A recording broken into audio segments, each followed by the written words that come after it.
आज की बात बताऊं, अभी की बात बताऊं तो अभी अभी तक वो रिपोर्ट में जो रिपोर्ट की ड्राफ्टिंग हो रही है, वो ड्राफ्टिंग का काम चल रहा है।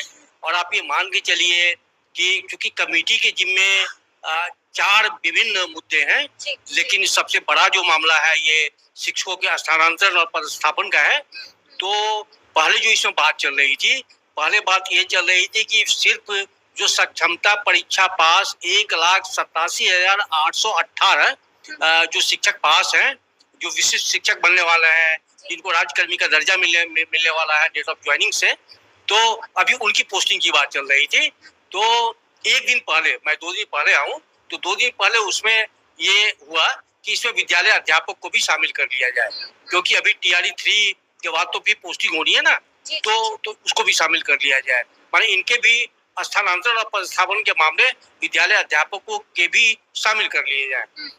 फिर कल का अपडेट है, कल का अपडेट है कि कल मेंटली मानसिक रूप से ऐसा विभाग कमेटी ने एक्सरसाइज किया कि भाई इसमें अब जो पुराने वेतनमान वाले शिक्षक हैं उनको भी शामिल कर लें। तो मोटे तौर पे आप कहिए कि सभी शिक्षक इसमें शामिल होते दिख रहे हैं समेकित रूप से।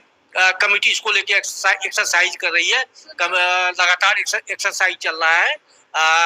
तो अभी तक जो अपडेट है वो अपडेट ये है कि बिहार में शिक्षकों की पोस्टिंग के लिए स्कूलों को, सरकारी स्कूलों को 5 कैटेगरियों में बांटा गया है।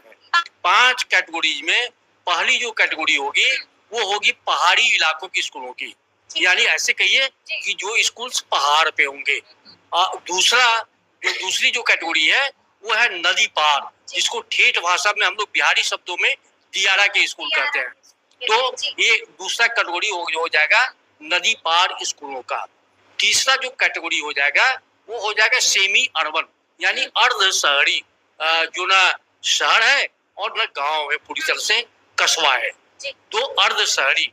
और चौथा जो कैटेगरी होगा वो होगा कंप्लीट शहरी क्षेत्र।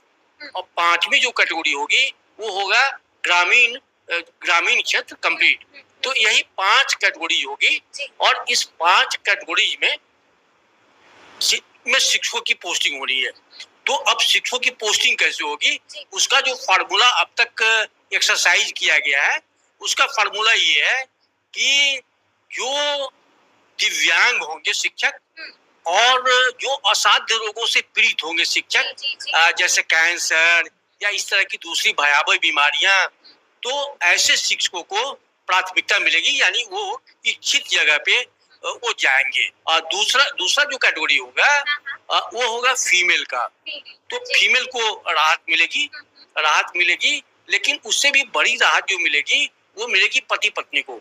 वैसे पति पत्नी जो दोनों शिक्षक हैं, यानी शिक्षक दंपति, तो वो एक विद्यालय अगर नहीं मिलेगा तो आसपास के विद्यालय उन्हें मिलेंगे। और सबसे लास्ट कैटेगरी जो है वो होगा एक 40 वर्ष तक के, या कहिए कि 40 वर्षों से कम उम्र वाले पुरुष शिक्षक। तो ये जो 40 वर्ष से कम उम्र वाले पुरुष शिक्षक होंगे, इनको दूर दराज के इलाकों में दिए जाएंगे।